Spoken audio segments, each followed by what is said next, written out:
Morning विद्यार्थी मित्रों, welcome to my channel your channel let's learn with Imran sir.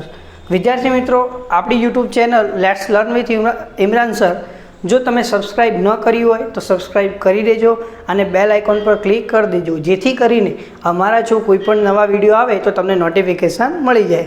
તો આજે તમારા માટે ધોરણ 10 વિષય ગણિત પ્રકરણ નંબર 2 બહુપદીનો વિડીયો લઈને આવ્યા છે કે બહુપદીનો પરિચય। तो बहुपदीનું चैप्टर ધોરણ 9 अंदर તમે અગાઉ શીખી ગયા છો। તો એમાં વિસ્તરણ આવતું હતું, બહુપદી કોને કહેવાય, પછી ચલ અચળ પદ, बहुपदीना शून्यों संख्या शोधता। तो पहला बहुपदीनी बात करिए तो देखो बहु अहींया बे बहुपदीओ है तो बहु प्लस पदी। तो बहुनो अर्थ शुं थाय के तमे गुजराती भाषा में बोलो एक वचन बहुवचन। तो एक वचन में केवुं होय के एक ज होय अने बहुवचन में एक करता वधारे। तो अहींया शुं थाय बहु एटले के एक करता वधारे, एक करता वधारे अने पदी एटले बधा पदों थाय એટલે કે એક કરતાં વધારે પદો હોય એને શું કહીએ આપણે બહુપદી। હવે ધોરણ 9 ની અંદર તમે આવું શીખી ગયા હતા, એક વ્યાપક સ્વરૂપ લખું કે ax + b = 0। આ એક વ્યાપક સ્વરૂપ છે। એમાં જો a છે, b છે અને b શું છે x છે। તો આ જે a b ની કિંમત છે, a અને b ની કિંમત એ બિલોંગ્સ ટુ r હતી। શું હતી? a b belongs to r। r એટલે કે રિયલ નંબર એને ઇંગ્લિશમાં કહેવાય અને ગુજરાતીમાં એને કહીએ તો આપણે વાસ્તવિક સંખ્યા કહીએ। તો વાસ્તવિક સંખ્યામાંથી કોઈ પણ સંખ્યા a અને b ની હોઈ શકે। તો આ b અને a ની કિંમત તો કેવી હશે કે સંખ્યા હશે, અને સંખ્યા કેવી હોય? હંમેશા અચળ હોય। અહીંયા ધારો કે હું a ની જગ્યાએ 2 લખું, 2x પ્લસ અને b ની જગ્યાએ 3 લખું તો 2x + 3 = 0। તો દેખો 3 અને 2 તો કેવા થઈ ગયા? અચળ થઈ ગયા। કેવા થઈ ગયા?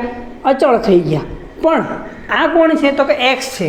એ શું છે? ચલ છે। એટલે ચલની કિંમત શું થાય? વારંવાર બદલાતી રહે, વારંવાર બદલાતી રહે। ધારો કે એક્સની જગ્યાએ તમે કિંમત મૂકો તો કે 1 2 3 4, જેમ જેમ કિંમત એક્સની બદલતા રહેશો એમાં બહુપદીની કિંમત પણ બદલાતી રહેશે। બીજી વસ્તુ, ઘણીવાર આપણને એવો પ્રશ્ન પૂછે કે નીચે આપેલી બહુપદીઓમાંથી કઈ બહુપદી નથી? તો બહુપદી ન હોય એના માટે પણ એક શરત છે કે બહુપદીની ઘાત ક્યારે ઋણ ન હોય।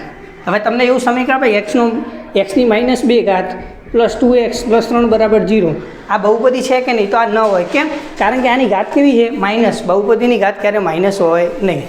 કદાચ આવો પ્રશ્ન પૂછે કે વર્ગમૂળમાં x + 5 = 0, આ બહુપદી છે? તો દેખો અહીંયા શું છે?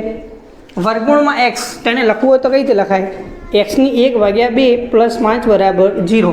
એટલે કે અપૂર્ણાંક ઘાત હોય તો પણ એ બહુપદી કહેવાય નહીં। એટલે ખાસ યાદ રાખવાનું વિદ્યાર્થી મિત્રો કે જો બહુપદીની ઘાત ક્યારે અપૂર્ણાંક ના હોય અને ઋણ ના હોય। ઘણીવાર આવું પણ આપે 1/x² + 2x + 3 = 0 આપે।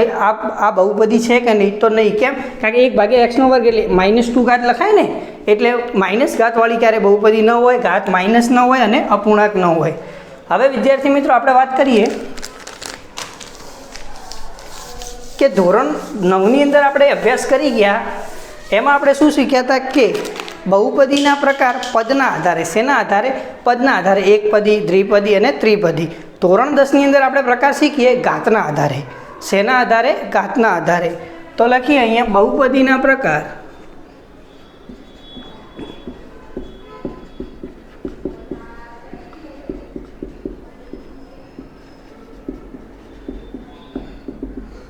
बहुपदीना प्रकार घातना आधारे। तो बहुपदीना प्रकार घातना आधारे केटला पड़े छे? तो के 3।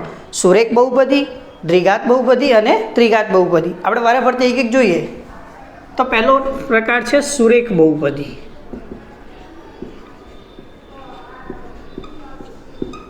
तो सुरेख बहुपदी कोने कहेवाय? अथवा सुरेख ना कहीए तो एक घाती पण कही शकाय। एक घाती बहुपदी पण कही सकीए। तो कि सुरेख बहुपदीनी व्याख्या एम लखी शकाय कि एक घात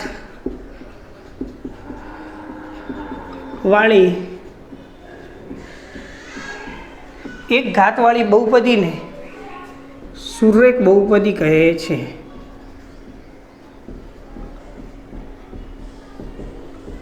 एक घात वाली बहुपदी ने सुरेख बहुपदी। એટલે ઘાત કેટલી હોવી જોઈએ?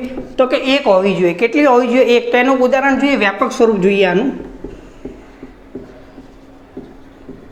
તો કે ax + b = 0। હવે આપણે દેખો ધોરણ 9 ની અંદર બહુપદી લખતા તો આગળ ધારો કે અહીંયા px લખતા કે py લખતા ax + b આ રીતે લખાય p of x બરાબર ax + b। હવે જો આ a છે અને આ શું છે b અને આ શું છે આપણો ચલ એટલે કે x। હવે તમને કહે કે ઘાત તમારે નક્કી ક્યાંથી કરવી, તો જે તમારો ચલ હોય એની ઘાત જોવાની। તો દેખો અહીંયા ચલની ઘાત કેટલી છે 1, એટલે આ જે એક ઘાતવાળી બહુપદી છે એને કઈ બહુપદી આપણે કહીએ સુરેખ બહુપદી। હવે ઉદાહરણ જોવા હોય તો ઘણા બધા જોઈ શકાય, કેમ? કારણ કે ax + b જેમ a અને b ની કિંમતો બદલશો એમ ઉદાહરણ જેટલા લખવા હોય એટલા આપણે લખી શકાય। હું લખું અહીંયા, ધારો કે a ની જગ્યાએ 2 લખું અને b ની જગ્યાએ 3 લખે, એક આ ઉદાહરણ બની ગયું।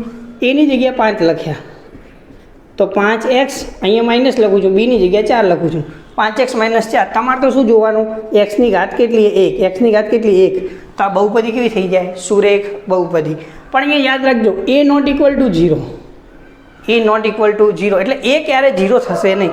જો a 0 થઈ ગયો તો એ કોના સાથે ગુણાકારમાં છે, ચલ x સાથે, તો એ આખું પદ શું થઈ જાય 0 થઈ જાય, તો બહુપદી અસ્તિત્વ ધરાવે નહીં, એટલે સુરેખ બહુપદી મળે નહીં। અને a b belongs to r વાસ્તવિક સંખ્યામાંથી તો ખરી જ, બધી સંખ્યા કોઈ વાસ્તવિક સંખ્યામાંથી કોઈ પણ સંખ્યા આવી શકે, પણ એની કિંમત ક્યારે 0 લેવાની નથી। એના પછી છે દ્વિઘાત બહુપદી।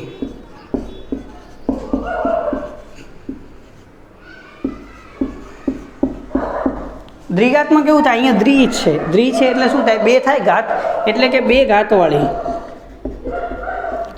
ઘાતવાળી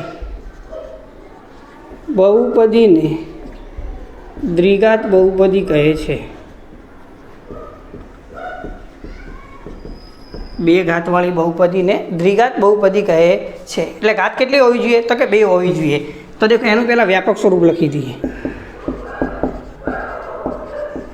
જે રીતે અહીંયા લખ્યું હતું ax + b બરાબર 0, તો અહીંયા લખું વ્યાપક સ્વરૂપ p of x બરાબર ax² + bx + c। હવે જો આની અંદર દેખો સૌથી વધારે ઘાત કેટલી છે, તો કે 2 છે, x² છે ને, પછી એક x વાળું પદ છે અને એક આ કયું પદ છે, અચળ પદ છે। હવે જો આમાં a b c છે તો કે a b અને c બિલોંગ્સ ટુ r, એટલે કે a b c ની કિંમત વાસ્તવિક સંખ્યામાંથી કોઈ પણ હોઈ શકે। પણ અહીંયા પણ શરત છે a ≠ 0, એટલે એની કિંમત ક્યારે 0 હોઈ શકે નહીં, કારણ કે એની કિંમત તમે અહીંયા 0 મૂકો એટલે x² પણ શું સાથે થઈ જાય 0 થઈ જાય। તો આ x² વાળું પદ જ જો 0 થઈ જાય તો દ્વિઘાત બહુપદી અસ્તિત્વ ધરાવે નહીં, કારણ કે 2 જ પદ વધે bx + c, એ તો શું ગણાય સુરેખ બહુપદી। હવે એના કેટલાક ઉદાહરણ જોઈએ આપણે। 2x² 3x - 6, તો દેખો આ બહુપદી લખી મેં p of x બરાબર, તો દેખો આમાં સૌથી મોટી ઘાત કેટલી છે, તો કે x², એટલે આ બહુપદી કેવી થઈ જાય ત્રિઘાત બહુપદી। હવે જો 3x² - 4x + 8 સૌથી મોટી ઘાત કઈ છે, તો કે x², તો કે x² છે, એટલે આ કઈ બહુપદી થાય દ્વિઘાત બહુપદી। હવે એના પછી એનો ત્રીજો પ્રકાર છે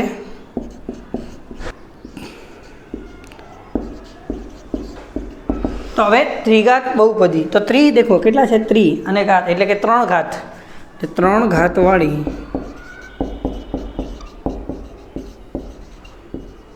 બહુપદીને ત્રિઘાત બહુપદી કહે છે। એટલે કે 3 ઘાતવાળી બહુપદીને ત્રિઘાત બહુપદી કહે છે। એટલે બહુપદીની ઘાત કેટલી હોવી જોઈએ 3, તેનું વ્યાપક સ્વરૂપ લખીએ તો દેખો અહીંયા કેટલું લખું 2 ઘાતવાળું તો ax² + bx + c બરાબર 0। તો અહીંયા કેટલી ઘાત છે 3, તો સૌથી વધારે ઘાત કેટલી લખું 3, ax³ bx² + cx + d બરાબર 0, તો અહીંયા પણ 0 લખી દઉં છું।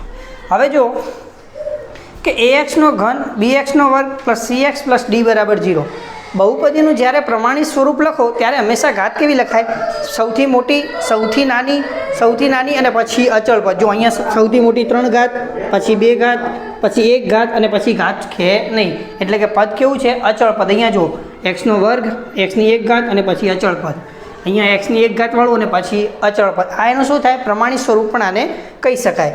હવે આ તો છે કે ax³ bx² cx + d ત્રિઘાત બહુપદી કઈ કહેવાય, તો દેખો ચલ x છે બધામાં, જો હા સૌથી મોટી ઘાત કેટલી છે, તો કે 3 ઘાત, એટલે આ બહુપદીને કેવું કહેવાય ત્રિઘાત બહુપદી। આ ઉદાહરણ જોઈએ કે 3x³ 2x² + 4x + 5 બરાબર 0, આ જો ખાલી મેં A, B, C અને D ની કોઈ પણ કિંમત જ મૂકી છે, બીજું કશું કર્યું નથી, તો જો આપણને બહુપદી મળી ગઈ. તો આપણને પરીક્ષામાં પૂછીએ કે આ બહુપદી કેવા પ્રકારની છે, તો કે ત્રિઘાત બહુપદી છે, કારણ કે સૌથી વધારે ઘાત કેટલી છે, તો કે 3 છે.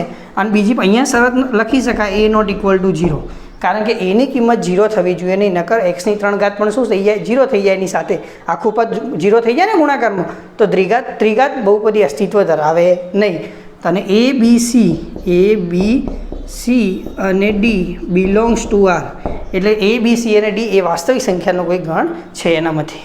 હવે આ તો સુરેખ બહુપદી, દ્વિઘાત બહુપદી અને ત્રિઘાત બહુપદી, આ ત્રણની વાત થઈ. પણ આ તો એના પ્રકાર વિશે જાણ્યું. હજી એના શૂન્યોની સંખ્યા અને એનો આલેખ કેવો હોય, તો હવે વાત કરીએ શૂન્યોની સંખ્યાની. બહુપદીના શૂન્યોની સંખ્યા, બહુપદીના શૂન્યોની સંખ્યા એટલે કે સુરેખ બહુપદીના શૂન્યો કેટલા મળે, દ્વિઘાત બહુપદીના કેટલા મળે અને ત્રિઘાત બહુપદીના શૂન્યોની સંખ્યા કેટલી મળે. તો બહુપદીના શૂન્યોની સંખ્યાની વાત કરીએ સુરેખ બહુપદી પહેલાં.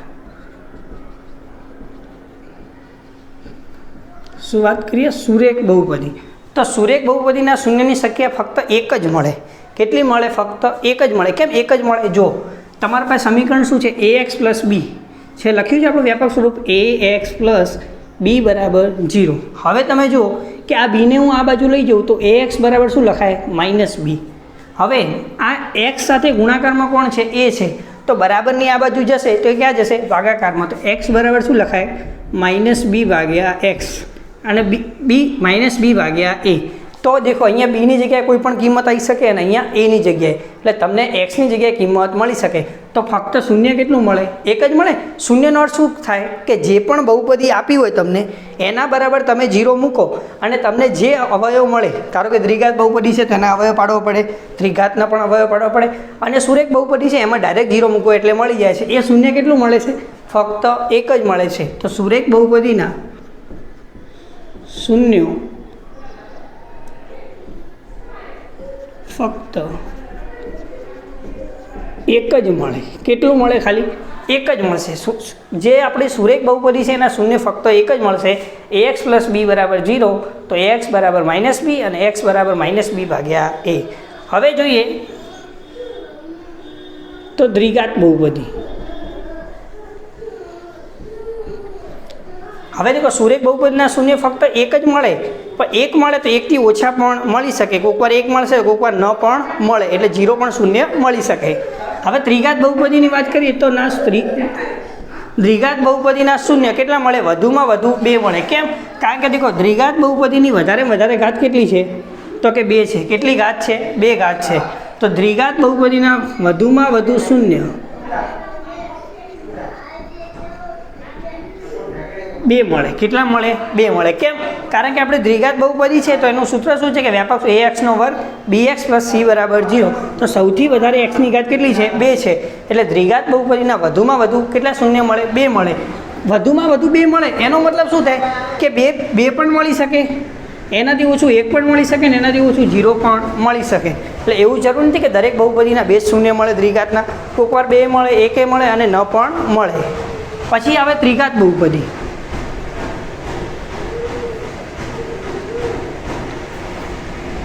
ત્રિઘાત બહુપદીમાં જો કે x ની ઘાત કેટલી હતી અહીંયા, તો કે 3 ઘાત છે, તો તેના વધુમાં વધુ શૂન્ય કેટલા મળે? 3 મળે.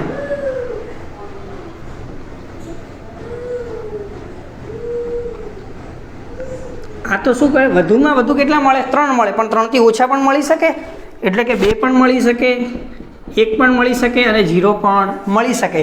એટલે વધુમાં વધુ તો 3 મળશે, પણ 3 થી ઓછા પણ મળી શકે. દરેક માટે જરૂરી નથી કે 3 જ શૂન્ય મળે ત્રિઘાતમાં, તો વધુમાં વધુ 3 મળે. ડાયરેક્ટ પરીક્ષામાં પ્રશ્ન પૂછાઈ જાય કે સુરેખ બહુપદીના શૂન્ય કેટલા મળે, તો ફક્ત એક જ. પણ ઘણીવાર એવો શબ્દ બી લખે અનન્ય. અનન્ય એટલે શું થાય કે એક અને માત્ર એક જ.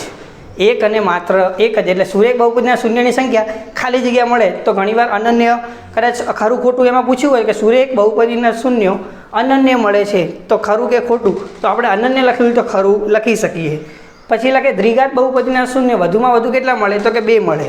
કારણ કે ઘાત કેટલી છે? 2 છે. એટલે વધુમાં વધુ 2 મળશે, પણ 2 થી ઓછા મળી શકે. ત્રિઘાત બહુપદીના વધુમાં વધુ શૂન્ય કેટલા મળે? 3, પણ 3થી ઓછા પણ મળી શકે, કોઈક વાર 2 પણ મળે, 1 પણ મળે અને ન પણ મળે. હવે વાત કરશું એના આલેખની. આટલું વિદ્યાર્થી મિત્રો શું નોટ ડાઉન કરી દો. તો વિદ્યાર્થી મિત્રો બહુપદીના આલેખ. તો બહુપદીનો આલેખ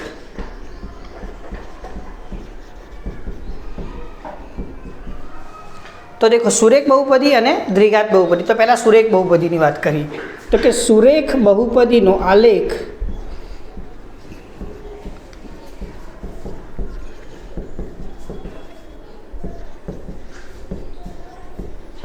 સુરેખ બહુપદીનો આલેખ કેવો મળે? તો કે રેખા મળે. કેવો મળે છે? રેખા મળે છે. ખાસ યાદ રાખજો કે સુરેખ બહુપદીનો આલેખ કેવો મળે? તો રેખા મળે છે. અથવા એવું પૂછે કે 2x + 3નો આલેખ કેવો મળે? તો દેખો 2x + 3 લખ્યું છે તો આપણને ખબર પડી જાય અહીંયા x છે, xની કેટલી ઘાત છે? 1. એટલે બહુપદી કેવી થાય? સુરેખ બહુપદીનો આલેખ કેવો મળે? તો કે રેખા મળે. એના ઉપરથી પણ ખબર પડી જાય. પછી આપણે વાત કરીએ દ્વિઘાત બહુપદી.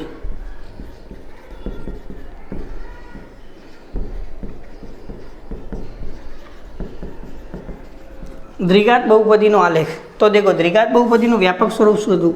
ax² + bx + c = 0. તો અહીંયા લખીએ ax² + bx + c = 0. તો દ્વિઘાત બહુપદીનો આલેખ જે મળે છે એ આપણને મળે છે પરવલય આકાર. દ્વિઘાત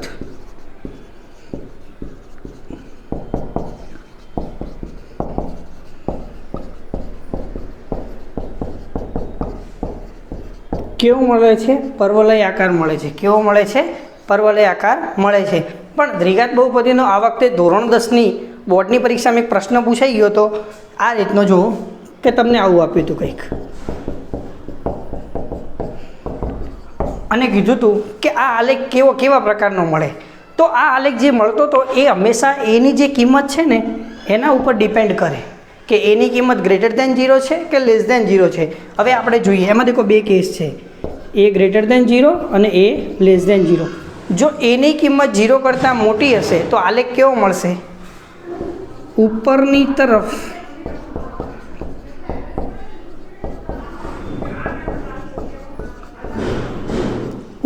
તરફ ખુલ્લો પરવલય, એટલે કે આ રીતનો મળશે. ઉપરની તરફ ખુલ્લો પરવલય એટલે કે આ રીતે મળશે. હવે એ <0 હોય ત્યારે આલેખ કેવો મળે? તો કે નીચેની તરફ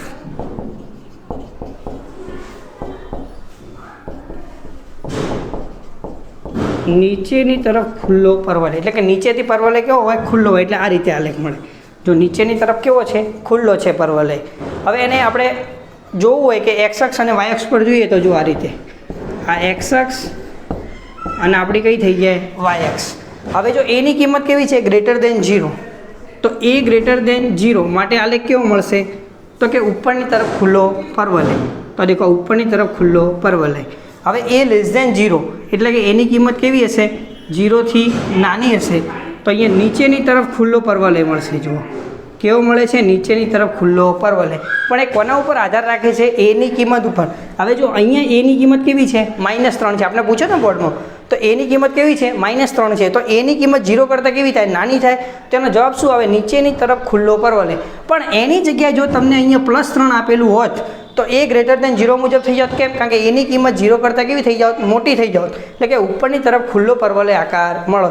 આ ખાસ નોટ ડાઉન કરજો. આ વખતે પ્રશ્ન પૂછ્યો હતો અને કદાચ આ આલેખ રેખાવાળો પણ આપણને હવે પ્રશ્ન પૂછી શકે.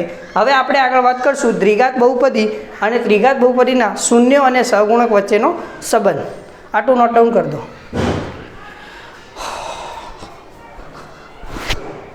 પોઝ કરે ને બસ. તો વિદ્યાર્થી મિત્રો આપણે આગળ શીખી ગયા બહુપદીના પ્રકાર ઘાતના આધારે. પછી શું શીખ્યા? બહુપદીના શૂન્યોની સંખ્યા. અને એના પછી શું શીખ્યા? બહુપદીનો આલેખ. હવે વાત કરવી છે દ્વિઘાત બહુપદી અને ત્રિઘાત બહુપદીના શૂન્યો અને સહગુણક વચ્ચેનો સંબંધ. કે એના શૂન્યો જે મળે એ અને સહગુણક વચ્ચેનો સંબંધ કેવો થાય? તો દેખ પહેલાં તો હું વ્યાપક સ્વરૂપ લખું છું અથવા એને આપણે કહીએ પ્રમાણિત સ્વરૂપ પણ કહી શકીએ. તો વ્યાપક સ્વરૂપ શું આવે? તો લખું p of x બરાબર ax² + bx + c. હવે જો ax² + bx અને c તમને પહેલાં શરત લખાઈ છે a ≠ 0. એની કિંમત 0 હોઈ શકે નહીં. અને a b અને c આ ત્રણેયની કિંમત બિલોંગ્સ ટુ શું હોય? આર હોય. એટલે કે વાસ્તવિક સંખ્યા છે એનામાંથી કોઈ પણ હોઈ શકે, પણ ક્યારે 0 એની કિંમત હોય નહીં. હવે બહુપદીના શૂન્ય અને સહગુણક, તો દેખો અહીંયા ઘાત કેટલી છે? 2 ઘાત છે, તો એના શૂન્ય 2 મળશે, એટલે કે આલ્ફા અને બીટા મળશે. શું મળશે? 2 શૂન્ય, આલ્ફા અને બીટા. અને સહગુણકો વચ્ચેનો સંબંધ, એટલે જુઓ આ એક્સ છે તો એનો સહગુણક કોણ છે? તો કે બી છે. આ એક્સનો વર્ગ છે એનો સહગુણક કોણ છે? તો કે એ છે. અને આ સી કેવું છે? અચળ પદ છે. તો એમનો આપણે સંબંધ જોવાનો છે. તો પહેલો સંબંધ છે એમનો એક સરવાળાનો છે અને બીજો સંબંધ છે એ ગુણાકારનો છે. તો પહેલો જોઈએ કે શૂન્યનો સરવાળો. શૂન્યનો સરવાળો, તો મેં તમને કીધું 2 શૂન્ય મળે, એક્સનો વર્ગ છે ને એટલે 2 શૂન્ય મળશે, આલ્ફા અને બીટા. તો દેખો 2 શૂન્યનો સરવાળો કરું તો એક આલ્ફા અને બીજું શૂન્ય છે બીટા, એટલે આલ્ફા પ્લસ બીટા લખાય. હવે શૂન્યનો સરવાળો એનું સૂત્ર શું છે કે -b ભાગ્યા a. -b ભાગ્યા a. જો અહીંયા આગળ નિશાની કેવી છે? માઇનસ છે અને b ભાગ્યા a. પણ હવે જોઈએ થોડું ડિટેલમાં. માઇનસ આ બી કોણ છે? તો કે બી છે એ એક્સનો શું છે? સહગુણક છે. તો શું લખીએ કે એક્સનો સહગુણક. એક્સનો સહગુણક. હવે નીચે શું છે કે એ છે, તો એની કિંમત ક્યાંથી મળે? તો કે એક્સના વર્ગનો શું છે? સહગુણક. એક્સના વર્ગનો સહગુણક. ઘણીવાર ટૂંકો પ્રશ્ન પૂછે કે એક્સના વર્ગનો સહગુણક લખો, તો અહીંયા જે આ એની કિંમત આપેલી છે એ લખી શકાય. પૂછે એક્સનો સહગુણક લખો, ધોરણ 9ની અંદર આવતું હતું, અને બી, તો બીની જગ્યાએ જે કિંમત હશે એ લખી શકાય. અને સી કેવું પદ છે? તો કે અચળ પદ છે. પછી આવશે શૂન્યનો ગુણાકાર. શૂન્યનો ગુણાકાર. હવે શૂન્યનો ગુણાકાર એટલે કે 2 શૂન્ય આલ્ફા અને બીટા હતા, એનો શું કરવાનો? ગુણાકાર. તો કે આલ્ફા ગુણ્યા બીટા. એનું સૂત્ર છે સી ભાગ્યા એ. તો દેખો સી તો કેવું છે? અહીંયા તો કોઈ એક્સ છે ના, અહીંયા કોઈ ચલ છે નહીં, એટલે આ પદ કેવું છે? અચળ પદ છે. એટલે સી કેવું છે? અચળ પદ. એની કોઈ કિંમત બદલાવાની નથી, એટલે કેવું પદ છે? અચળ પદ. અને નીચે એ છે, તો એ છે એની કિંમત કોણ? તો એ શું છે? એક્સના વર્ગનો સહગુણક. એ શું છે? એક્સના વર્ગનો સહગુણક. એક્સના વર્ગનો સહગુણક. એની કિંમત છે એ કોના જોડે છે? તો કે એક્સના વર્ગના સહગુણક સાથે. તો શૂન્યનો ગુણાકાર અને શૂન્યનો સરવાળો. આ જ્યારે આપણને બહુપદી આપેલી હોય ત્યારે પૂછે જ છે પરીક્ષામાં કે શૂન્ય અને સહગુણકો વચ્ચેનો સંબંધ ચકાસો. તો તમને બહુપદી આપેલી હશે તો શૂન્યનો સરવાળો અને શૂન્યનો ગુણાકાર આ રીતે મેળવી શકાય. આ એમનું સૂત્ર છે. પછી એક બીજું છે, જો આલ્ફા અને બીટા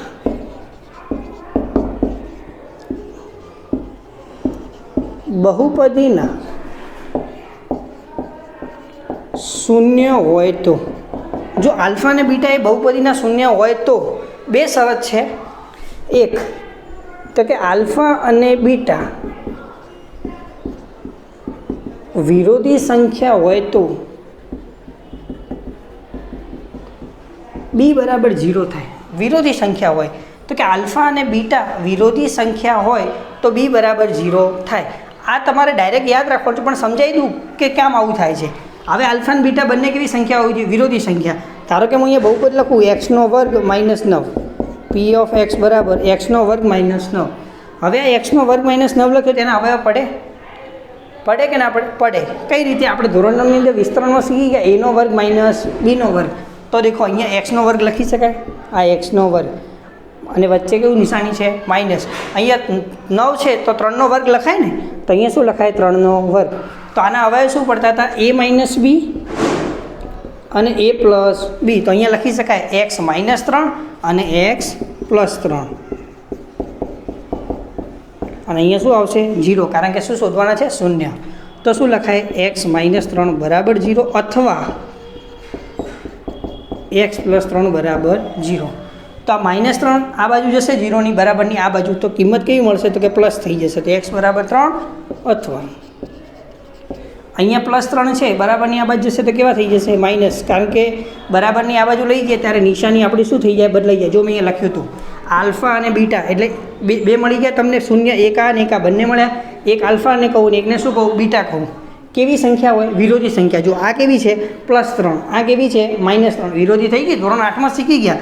તમને કહેતા કે 3ની વિરોધી સંખ્યા લખો તો તમે શું લખતા? -3. તમને પૂછ્યા 3ની વ્યસ્ત સંખ્યા લખો, તમે શું લખતા? 1/3. એ રીતે તો આ બંને કેવી છે? વિરોધી સંખ્યા છે એકબીજાની. તો વિરોધી સંખ્યા હોય તો બી બરાબર 0 થાય. શું થાય? બી બરાબર 0 થાય. હવે જો હું લખું એ એક્સનો વર્ગ પ્લસ બી એક્સ પ્લસ સી બરાબર 0. હવે તમને અહીંયા દેખો બેની કિંમત તમે અહીંયા 0 મૂકશો એટલે આ પદ નીકળી જશે. એટલે કેટલા પદ વળશે? 2 વધશે. એક તો એ એક્સનો વર્ગવાળું અને છેલ્લે અચળ પદ. અહીંયા જુઓ એક્સના વર્ગવાળું પદ છે અને અચળ પદ છે. આ તો તમને સાબિત કેમ બતાવો, બાકી તમારે તો ડાયરેક્ટ યાદ રાખી લેવાનું કે આલ્ફા અને બીટા વિરોધી સંખ્યા હોય તો બી બરાબર શું થાય? 0 થાય. અને એક બીજી શરત છે કે આલ્ફા અને બીટા પરસ્પર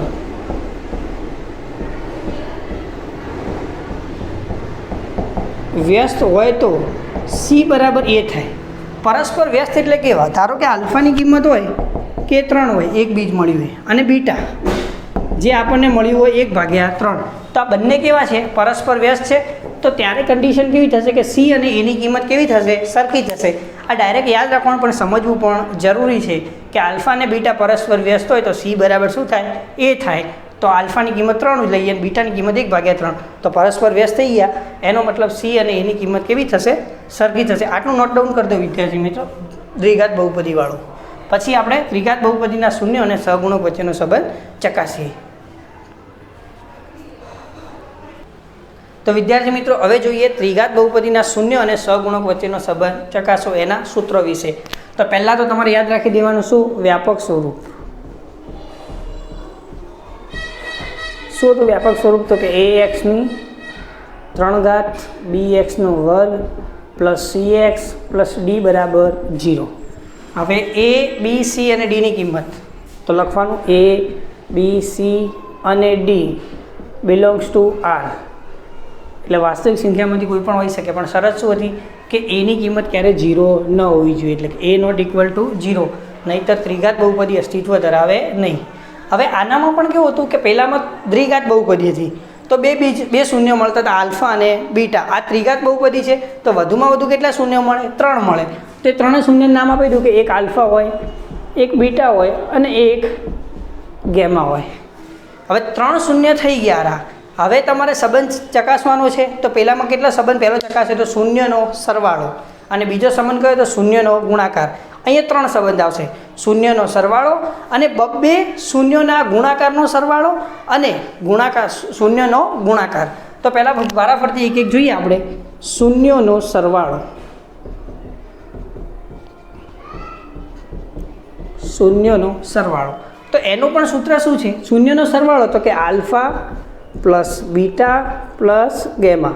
એનું સૂત્ર છે -b/a. જો ત્યાં પણ સૂત્ર શું બનતું હતું? -b/a.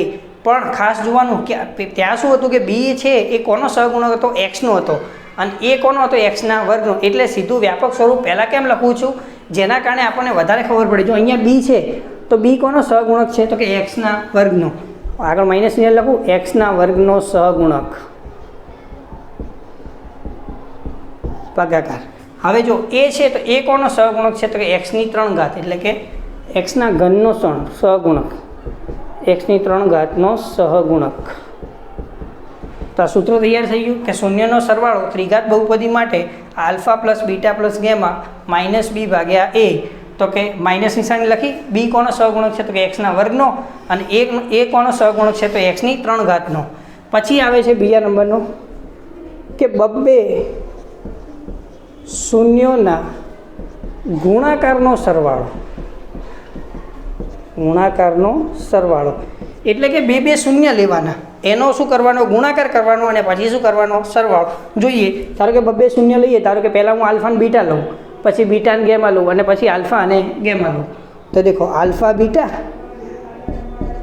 Plus beta gamma, alpha અને બીટા, અને બીટા અને ગેમા, અને ગેમા અને આલ્ફા, આલ્ફા અને ગેમા. તો જો વચ્ચે બધા વચ્ચે સંબંધ શેનો છે? સરવાળાનો. અને શું કીધું હતું? બબ્બે શૂન્યના ગુણાકાર. તો દેખો, આ બબ્બે શૂન્ય છે, એનો ગુણાકાર વચ્ચેનો સંબંધ. અહીંયા કેવો સંબંધ છે? સરવાળાનો. તો એનું સૂત્ર શું થાય? તો કે c/a. શું થાય? c/a. હવે સી જોઈએ તો સી છે એ કોનો સહગુણક છે? તો કે એક્સનો. તો કે સી એટલે કે એક્સનો સહગુણક. અને એ શું છે? તો કે એક્સની 3 ઘાતનો સહગુણક, એક્સની 3 ઘાતનો સહગુણક, એક્સની 3 ઘાતનો સહગુણક. હવે ત્રીજા નંબરનો આપણે વાત કરવાની છે કે શૂન્યનો ગુણાકાર. જે દ્વિઘાત બહુપદીમાં વાત કરી હતી ને, તો અહીંયા આવશે શૂન્યનો ગુણાકાર, શૂન્યનો ગુણાકાર. તો એનું સૂત્ર છે -d/a. તો દેખો માઇનસ તો એમને એમ લખી દઉં. હવે ડી છે એ કેવું પદ છે? અચળ પદ છે, કારણ કે ત્યાં કોઈ ચલ છે નહીં. ડી કેવું પદ છે? અચળ પદ, એટલે કોઈ સંખ્યા હશે તો કેવું થાય? અચળ પદ. અને એ એટલે કે x3 સહગુણક, x3 સહગુણક. હવે એક ઉદાહરણ લઈએ જેથી કંઈ સહગુણક તમને વધારે ખબર પડે. ધારો કે હું લખું કે 3x² + 2x + 6 = 0. હવે એમાં પૂછું કે એક્સનો સહગુણક લખો. એક્સનો સહગુણક કેટલો થાય? અને એક્સના વર્ગનો સહગુણક. દેખો આ એક્સ છે, એનો શું પૂછે? સહગુણક. એટલે સાથે સંખ્યા કઈ છે ગુણાકારમાં? તો કે 2 છે. તો એક્સનો સહગુણક કેટલો થાય? તો કે 2 થાય. હવે પૂછ્યું એક્સના વર્ગનો સહગુણક. તો એક્સનો વર્ગ આવ્યો, એનો સહગુણક કયો છે? તો એના સાથે ગુણાકારમાં સંખ્યા કઈ છે? બીજી 3 છે. તો એક્સના વર્ગનો સહગુણક કેટલો થાય? 3 થાય. એ રીતે અહીંયા પણ જોઈ શકાય કે એ છે તો એનો સહગુણક પૂછ્યો તો એ કોનો સહગુણક છે? તો કે x3 સહગુણક છે. હવે આપણે વાત કરી કે 3 હતા આલ્ફા, બીટા અને ગેમા. એનો એક દાખલો પૂછાય છે, ઘણીવાર ટૂંકો પ્રશ્ન પણ પૂછે અને 2 માર્ક્સમાં પણ પૂછી નાખે. ધારો કે આ રીતે હોય તમને કે 1 આલ્ફા + 1 બીટા + 1 ગેમા બરાબર કેટલો જવાબ થાય? રકમ ગમે તે આપી દે, આપણે ખાલી જનરલ સાબિતી જોઈએ છે કે આલ્ફા, બીટા અને ગેમા 3 ત્રિઘાત બહુપદીના શું છે? 0 છે. તો પહેલાં શું કરવાનું? એનું થોડું સાદુરૂપ આપણે આપવું પડે. તો પહેલાં શું કરવું પડે? ચોકડી ગુણાકાર કરવો પડે ને. તો ચોકડી ગુણાકાર કરીએ પહેલાં. તો 1 આલ્ફા, 1 બીટા અને 1 ગેમા. તો પહેલાં જો આલ્ફાની કિંમત શોધવી છે તો આ બીટા અને ગેમા અહીંયા સામે ચોકડી ગુણાકારમાં આવી જશે આની સાથે. તો દેખો અહીંયા શું લખાશે કે બીટા ગુણ્યા ગેમા પ્લસ, કારણ કે આલ્ફાની 1 આલ્ફાની કિંમત જોઈએ તો કે બીટા અને ગેમા અહીંયા સીધા ગુણાકારમાં આવી ગયા. હવે બીટાની કિંમત જોઈએ છે તો આ આલ્ફા અને ગેમા ગુણાકારમાં ઉપર આવી જાય, આલ્ફા અને ગેમા. હવે કિંમત કોની જોઈએ છે? ગેમાની. તો આલ્ફા અને બીટા અહીંયા ગુણાકારમાં આવી જાય, આલ્ફા અને બીટા. હવે નીચે ત્રણેયનો ગુણાકાર કરો, આલ્ફા ગુણ્યા બીટા ગુણ્યા ગેમા, આલ્ફા ગુણ્યા બીટા ગુણ્યા ગેમા. હવે એની કિંમત મેળવવાની છે. અહીંયા જો શૂન્યનો સરવાળો લખ્યો આપણે, 2 શૂન્યનો ગુણાકારનો સરવાળો લખ્યો અને શૂન્યનો ગુણાકાર એટલે આલ્ફા ગુણ્યા બીટા ગુણ્યા ગેમા. હવે જો તમને ઉપર શું મળ્યું છે? જો આલ્ફા ગુણ્યા બીટા પ્લસ ગેમા ગુણ્યા આલ્ફા પ્લસ બીટા ગુણ્યા ગેમા. તો આ તો શું છે? 2 શૂન્યોના ગુણાકારનો સરવાળો. તો એનું સૂત્ર શું થાય? તો કે c/a. શું થાય? c/a. અને નીચે શું છે કે શૂન્યનો ગુણાકાર, તો શું થાય કે -d/a, -d/a. હવે આપણે જોઈએ ઉપર અંશમાં છે, આ અંશ પરનો ભાગ છે, આ ભાગાકારને આ છેદ છે, તો અંશનો ભાગ તો c/a લખી શકાય. હવે જો છેદનો છેદ આ છે, આ અંશ અને આ છેદ છે, બરાબર. પણ આ જે આને અંશ ગણીને આ ફરીથી છેદ ગણાય તો છેદનો છેદ ક્યાં જાય? તો કે અંશમાં જાય. ક્યાં જાય? તો કે અંશમાં જાય. તો ગુણ્યા -d. તો દેખો આ એ ઉડી જાય તો તમને જવાબ શું મળે? -c/d. શું મળે જવાબ? -c/d.